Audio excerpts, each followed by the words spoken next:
கண்ணியமான பெரியவர்களே, சகோதரர்களே, இன்று அதிகமான மரணங்களை மௌத்துகளை கண்டுகொண்டும் கலந்து கொண்டும் இருக்கக்கூடிய ஒரு சூழ்நிலையில், அதிலும் குறிப்பாக இளம் வயது மரணங்கள் மௌத்துகள் சமூகத்திலே அதிகரித்திருப்பதை நாங்கள் பார்க்கிறோம். எனவே இன்றைய இந்த குத்பாவின் ஊடாக இந்த மரணங்கள்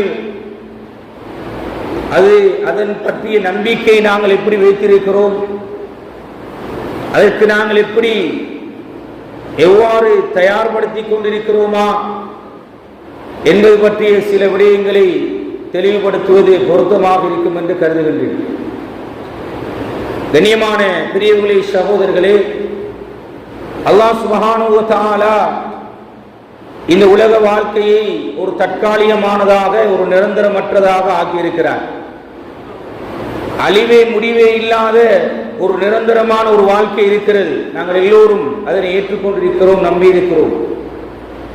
எப்போது எங்களுடைய உயிர் கைப்பற்றப்படுகிறதோ, எங்களுடைய ரூஹ் அது மலக்குல் மௌத்தின் மூலமாக பிரிக்கப்பட்டு எடுக்கப்படுகிறதோ, அன்றைய தினத்திலே இருந்து, அந்த நிமிடத்தில் இருந்து நிரந்தரமான வாழ்க்கை எங்களுக்கு ஆரம்பித்து விடுகிறது.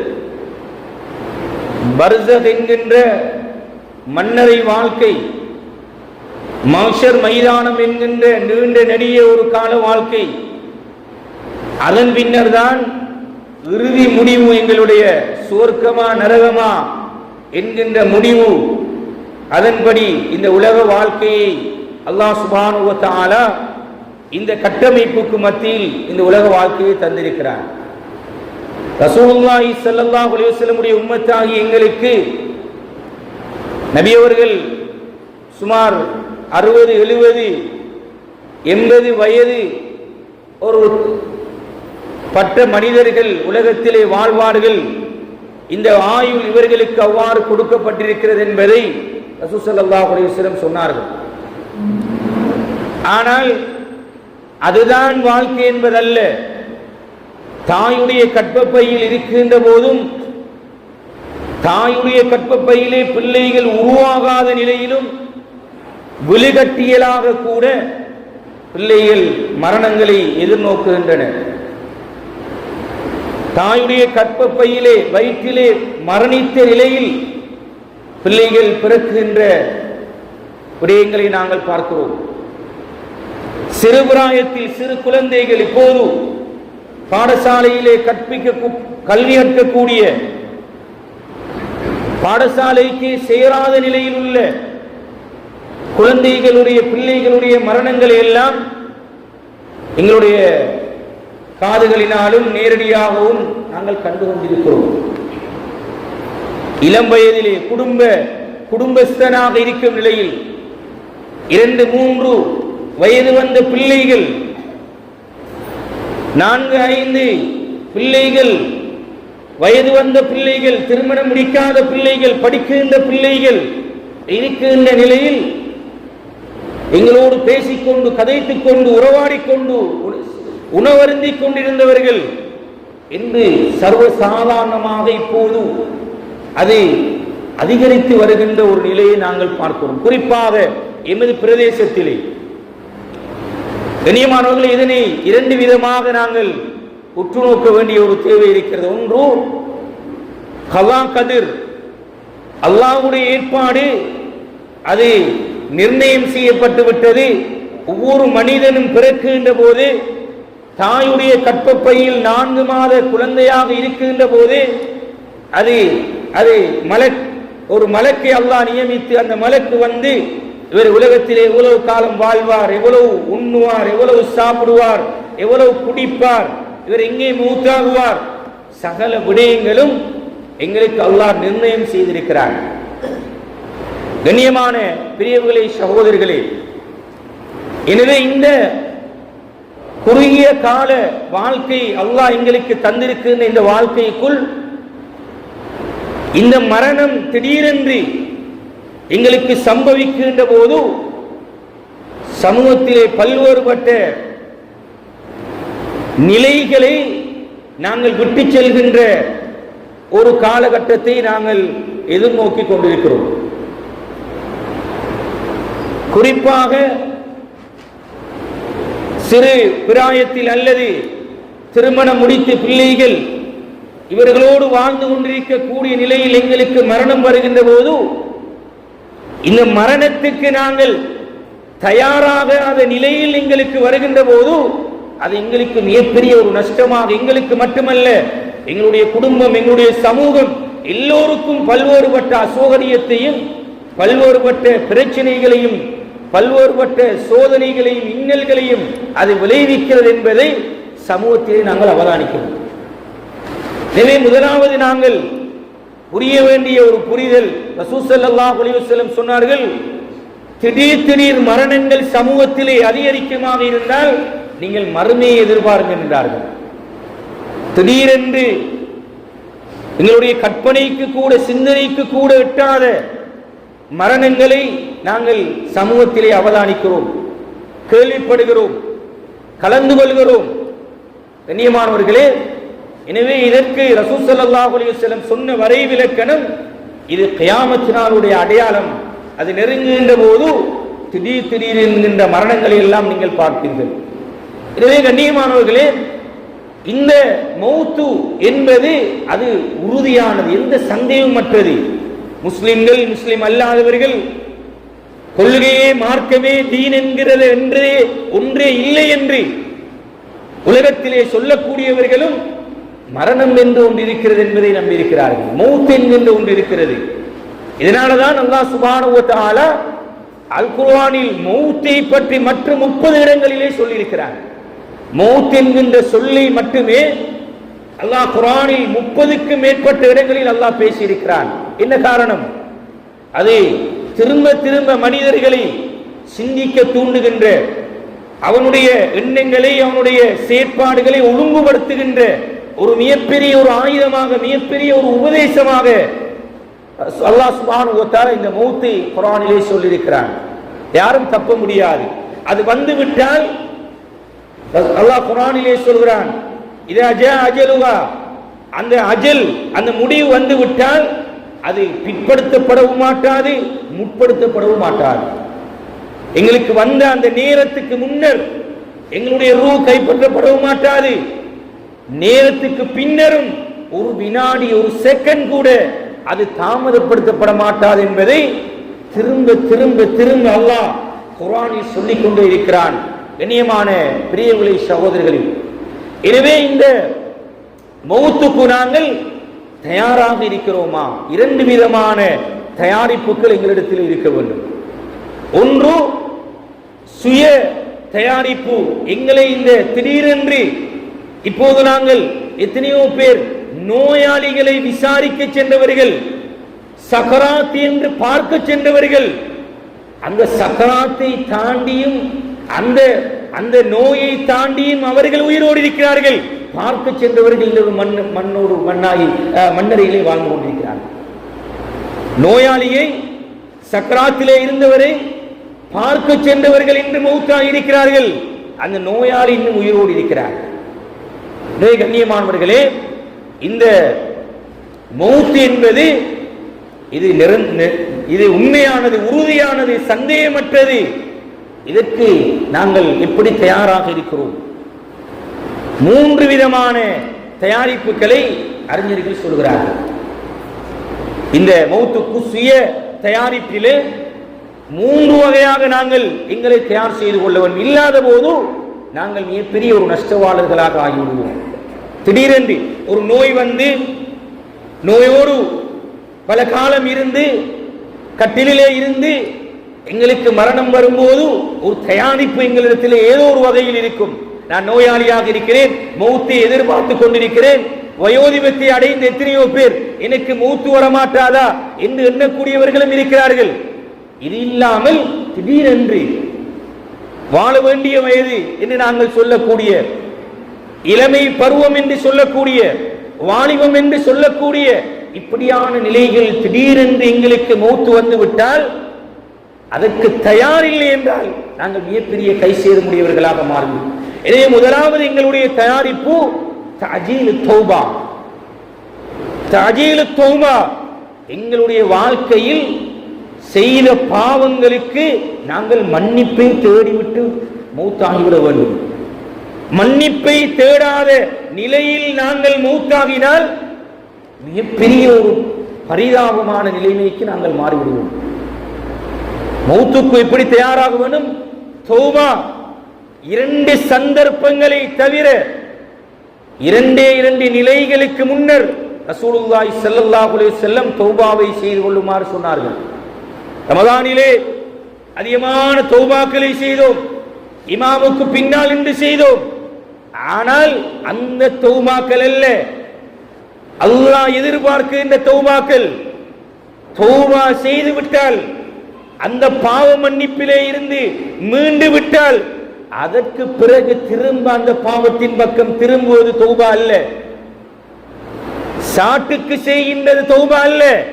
செய்த தௌபா திரும்ப அந்த பாவத்தின் பக்கம் எங்களை கொண்டு போய் சேர்த்து விடக் கூடாது.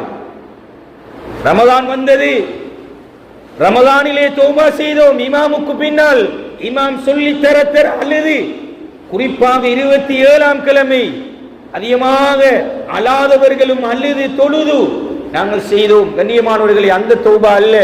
அதன் பின்னரும் நாங்கள் அதே பாவத்தில் அதே நிலையில் இருப்போமாக இருந்தால் அந்த தௌபா அல்லாஹ்விடத்தில் ஏற்றுக்கொள்ளப்பட்ட தௌபா அல்ல. கண்ணியமானவர்களே, தஅஜீலு தௌபா, ரசூல் ஸல்லல்லாஹு அலைஹி வஸல்லம் 2 சந்தர்ப்பங்களை சொன்னார்கள். ஒன்று, எப்போது மேற்கிலே சூரியன் உதயமாகிறதோ அப்போது எங்களுடைய தௌபாவுடைய வாசல் மூடப்பட்டுவிடும். 2வது சொன்னார்கள், கர்கராவுடைய நிலை. ஒவ்வொரு மனிதருக்கும் அது விபத்திலே மரணித்தாலும், நீரிலே மூழ்கி மரணித்தாலும், நெருப்பிலே எரிந்து மரணித்தாலும், எந்த நிலையில் திடீரென்று மரணித்தாலும் அவர் கர்கரா என்று சொல்லக்கூடிய ஒரு நிலையை அடைவார். அதுதான் மௌத் என்று சொல்லக்கூடிய அந்த நிலை. அவருடைய தொண்டை குழிக்கு வருவது. இந்த தொண்டை குழிக்கு மௌத்து வந்துவிட்டால் அப்போது அவர் உலகத்தினுடைய அந்த மறுமையுடைய நிலைகளை எல்லாம் கண்முன்னே காணும் போது அவர் தௌபா செய்வார். அந்த தௌபா ஏற்றுக்கொள்ளப்பட மாட்டார். எனவே கண்ணியமானவர்களே, எங்களுடைய வாழ்க்கையில் இந்த இளம் வயது மரணங்கள், திடீர் மரணங்கள் சொல்லித் தருகின்ற மிகப்பெரிய ஒரு பாடம், மிகப்பெரிய ஒரு உபதேசம். இந்த தௌபாவுடைய அவசரப்படுத்துவது, விரைவுபடுத்துவது, மிக மிக அவசரமாக எங்களுடைய பாவங்களிலே இருந்து தௌபா செய்து கொள்வது, அடிக்கடி தௌபா செய்வது, அடிக்கடி பாவ மன்னிப்பு தேடுவது, அடிக்கடி இஸ்திக்பார் செய்வது. இது செய்து செய்து செய்து காலையிலே இருந்த மனிதன் மாலையிலே இல்லை, மாலையிலே இருந்தவர் காலையிலே இல்லை. கண் எதிரே நாங்கள் பார்த்து கொண்டிருக்கிறோம். கண்ணியமானவர்களே, மிகப்பெரிய ஒரு உபதேசி இந்த மௌத் என்பது. ஆனால் அதையும் இனி நாங்கள் ஒரு பகடியாக அல்லது ஒரு கவனக்குறைவாக, ஒரு கவனீனமாக ஆக்கிவிட்டோம் என்ற ஒரு நிலைதான் இந்த சமூகத்தில் இருக்கிறது. மௌத்தான வீட்டுக்கு போனாலும் அங்கேயும் எங்களுக்கு மௌத்துடைய கவலை வருவதில்லை. அங்கு சென்றாலும் ஏதாவது ஒரு பிரச்சனையையும், ஏதாவது ஒரு நிகழ்வையும், ஏதாவது ஒருவரை பற்றியும் அல்லது ஒரு பிசினஸை பற்றி, இப்படி மௌத்துடைய வீடுகளை கூட அந்த மௌத்துடைய சிந்தனையை தலையிலே எடுக்கக்கூடிய நிலை இன்று ஜனாசாவுடைய வீடுகளிலும் இல்லை.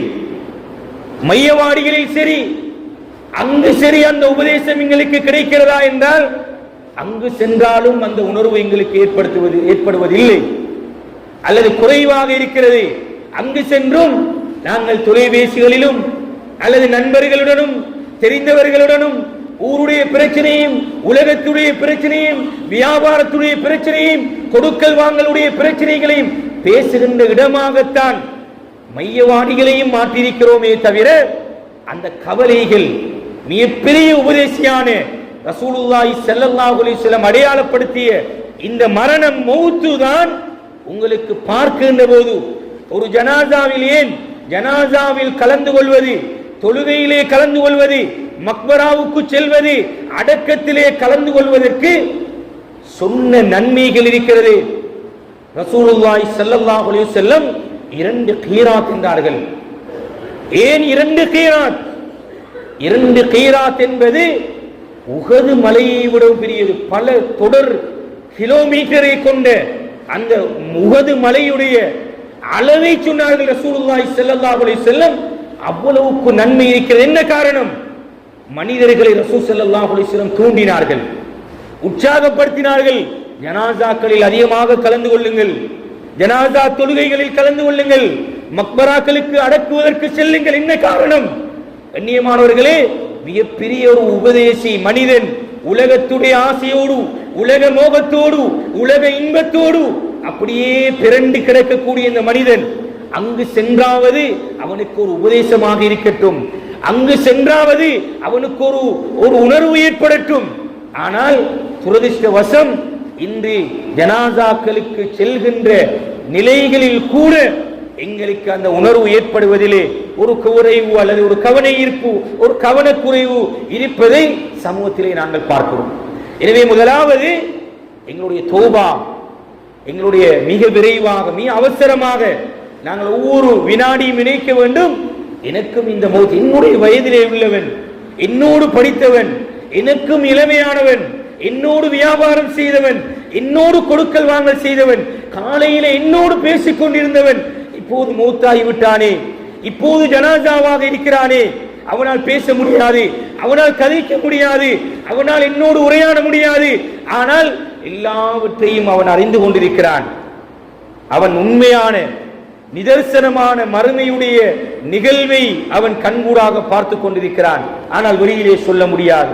இதே நிலை எனக்கும் வர இருக்கிறது என்கின்ற உணர்வு கண்ணியமானவர்களை எங்களுக்கு இருக்க வேண்டும். தௌபாவை மிக விரைவாக நாங்கள் மனிதர்கள், பாவம் செய்யக்கூடியவர்கள், தவறு செய்யக்கூடியவர்கள், தவறு செய்தவர்கள். எனவே மிக விரைவாக எங்களுடைய தௌபாவை, பாவ மன்னிப்பை, இஸ்திக்பாரை அல்லாஹ்விடத்திலே நாங்கள் வேண்டிக் கொள்ள வேண்டும். கண்ணியமானவர்களே, இரண்டாவது எங்களுடைய இபாதத்துகளை நாங்கள் சீராக்கிக் கொள்ள வேண்டும். வணக்க வழிபாடுகளில் எங்களுடைய குறைபாடுகள் இருந்தால், கவனக்குறைவு இருந்தால் அதனை சரி செய்து கொள்ள வேண்டிய ஒரு தேவை எங்களுக்கு இருக்கிறது. சுபஹ் தொழாத நிலையில் லுகருடைய நேரத்தில் எனக்கு மௌத்து வந்து விட்டால் சிந்தித்து பாருங்கள் எப்படி இருக்கும். சுபஹ் தொழாத நிலையில் எனக்கு மௌத்து வந்து விட்டால், தொழுகைகள் கவனீனமாக பொடுபோக்காக இருக்கின்ற நிலையில் எனக்கு மரணம் வந்து விட்டால், நாங்கள் என்ன வேண்டாம், எனக்கு முடியெல்லாம் நரைக்க வேண்டும், நான் நோயாளியாக எனக்கு நோய் ஏற்பட வேண்டும், எனக்கு வயது முதிர்வு ஏற்பட வேண்டும், நடக்க முடியாத நிலை வர வேண்டும், அதன் பின்னர் தான் எனக்கு மௌத்து வரும். இல்லை, கண் எதிரே, கண் முன்னே நாங்கள் பார்க்கிறோம்.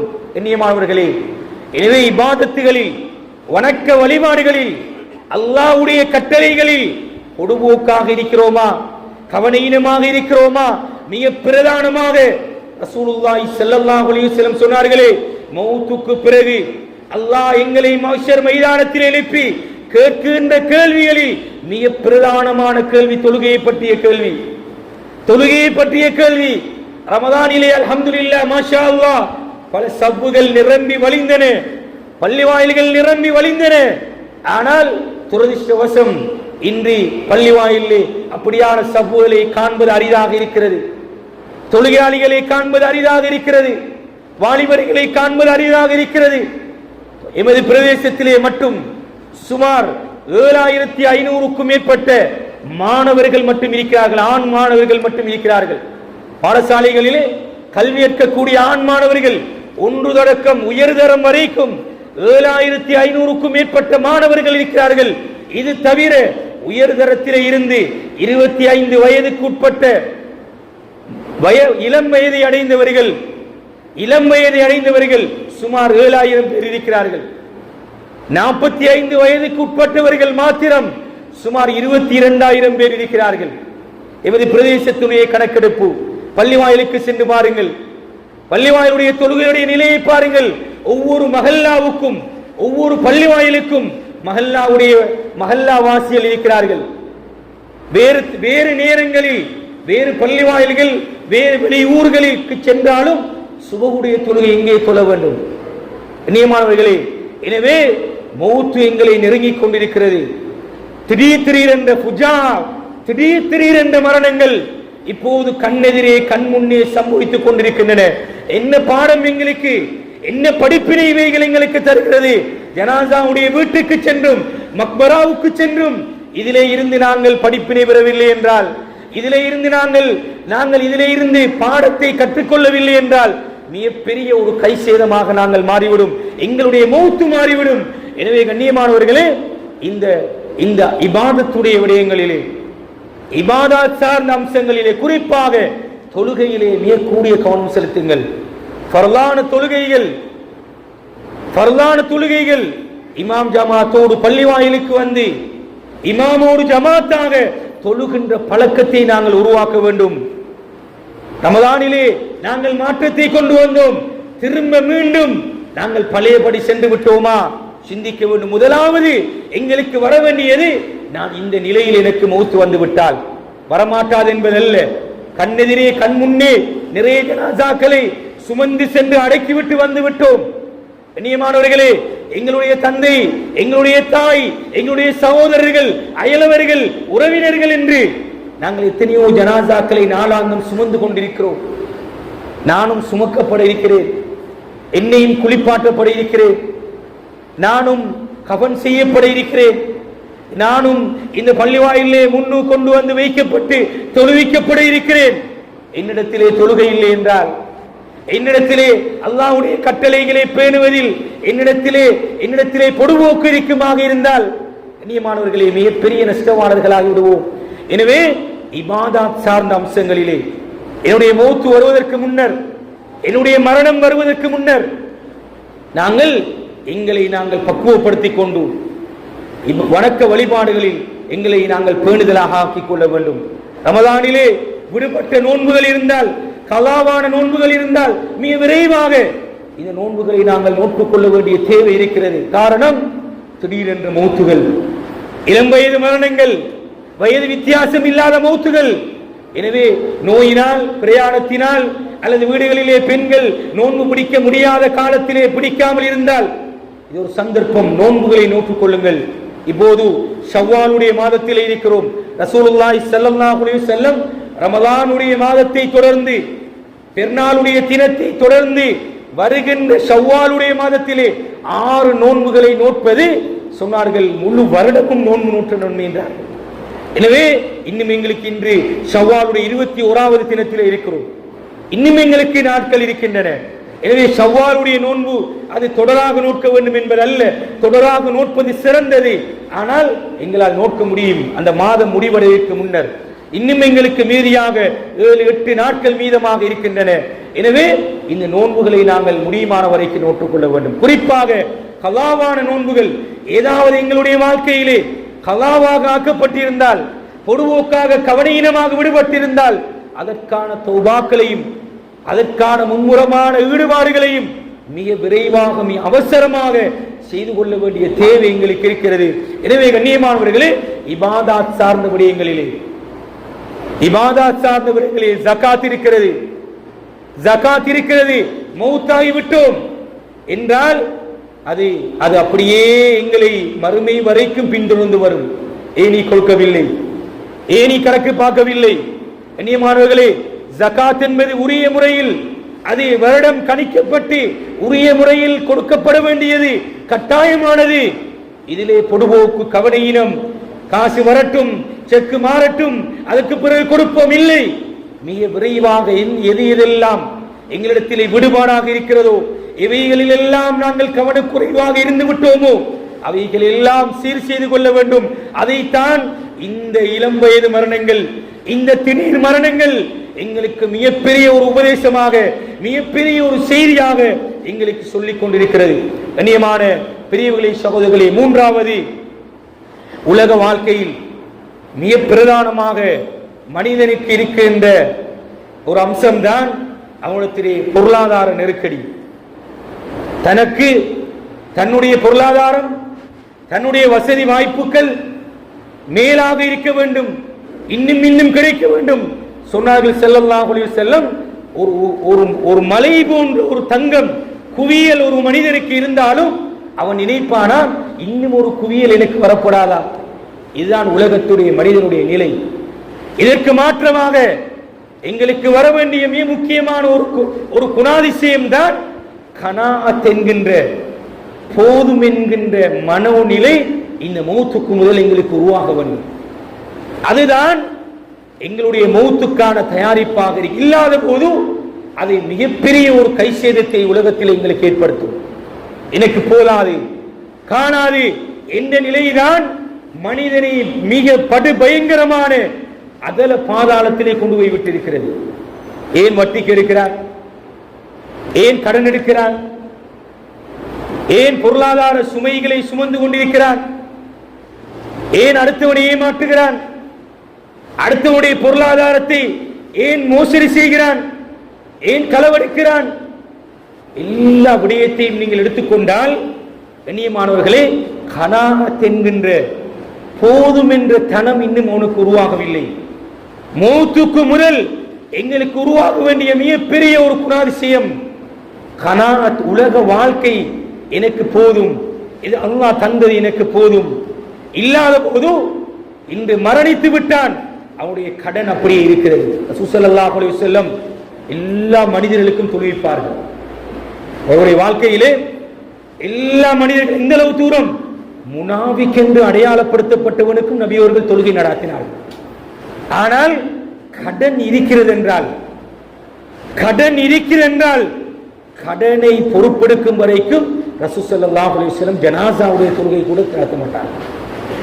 எல்லோரும் கடன் சுமையோடு இருக்கிறோம். என்ன காரணம்? போதும் என்ற மனம் இன்னும் வரவில்லை. எனக்கு போதும், அல்லாஹ் தந்தது எனக்கு போதும். கண்ணியமானவர்களே, வட்டியோடு தொடர்பாக இருக்கிறோம், மோசடி செய்கிறோம், அநியாயம் செய்கிறோம், அடுத்தவருடைய பொருளாதாரங்களை, அடுத்தவருடைய காணிகளை, பூமிகளை அபகரித்துக் கொண்டு வாழ்ந்து கொண்டிருக்கிறோம்.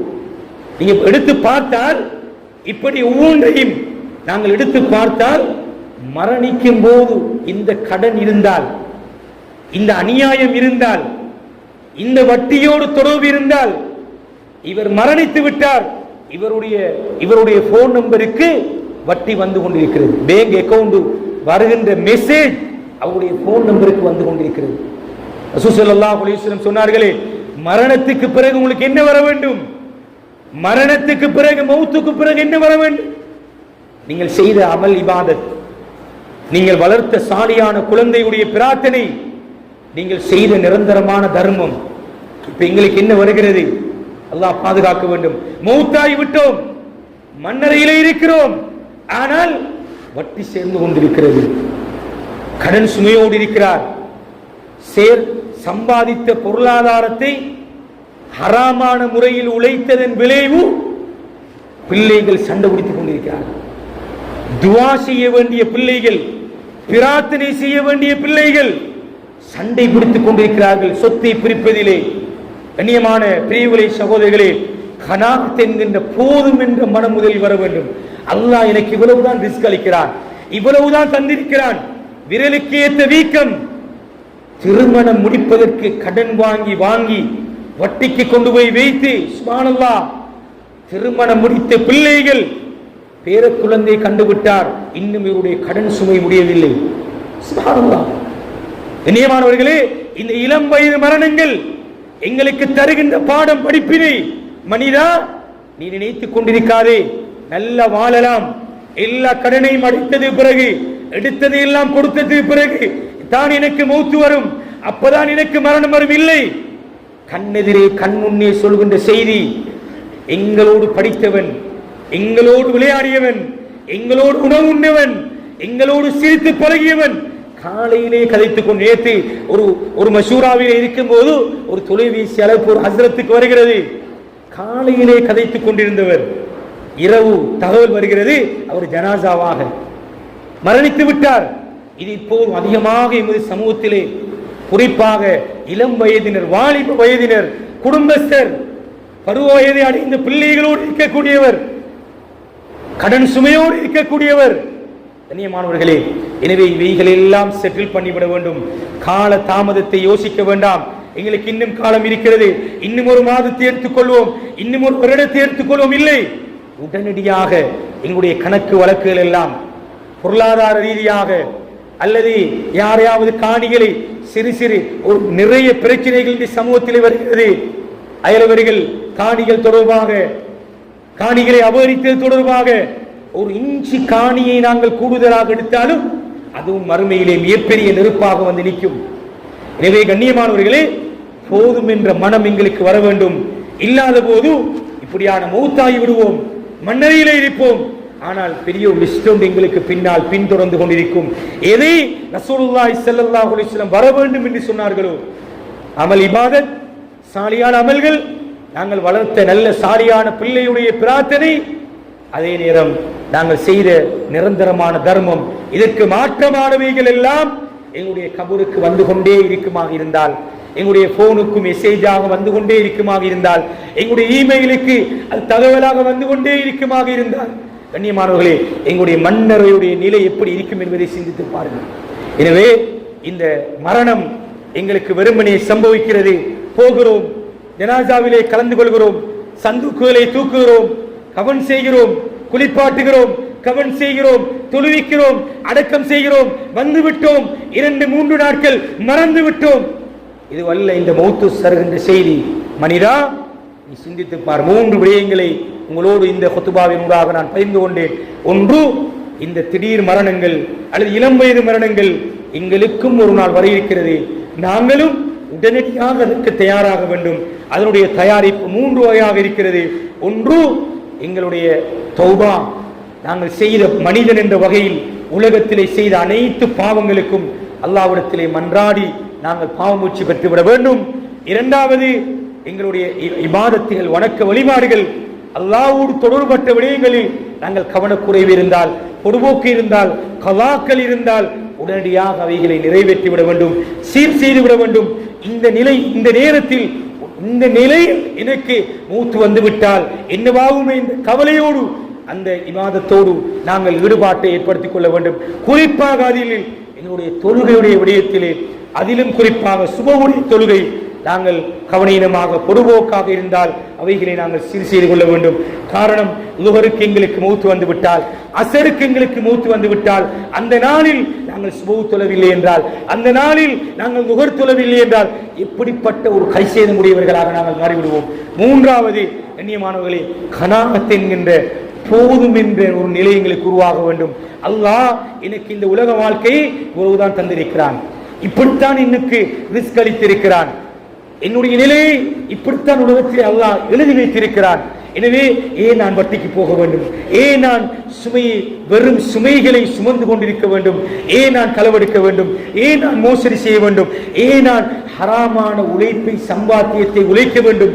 இந்த நிலையில் எனக்கு மூத்து வந்து விட்டால் இது என்னை பின்தொடருமே என்ற கவலையோடு கனாஅத் என்கின்ற போதும் என்ற நிலை எங்களுக்கு வர வேண்டும். எனவே கண்ணியமானவர்கள், இந்த 3 நிலைகளையும் நாங்கள் சீர் செய்வோமாக இருந்தால், திடீரென்று எங்களுக்கு மரணம் வந்தாலும், திடீரென்று எங்களுக்கு இளம் வயதிலே மூத்து வந்தாலும் நான் தயாராக இருக்கிறேன். எனக்கு காலையிலும் வரட்டும், மாலையிலும் வரட்டும், வீட்டிலே இருக்கும் போதும் வரட்டும், பள்ளி வாயிலே வரட்டும், நான் வியாபாரம் செய்யும் போதும் எனக்கு மூத்து வந்தாலும் நான் கவலைப்பட மாட்டேன், நான் தயாராக இருக்கிறேன் என்ற நிலை எங்களுக்கு உருவாக வேண்டும். எனவே அல்லாஹ் சுப்ஹானஹு வ தஆலா இந்த மரணங்களை எங்களுக்கு கபூல் செய்யப்பட்ட நல்ல மூத்துவலாக அல்லாஹ் ஆக்குவானாக.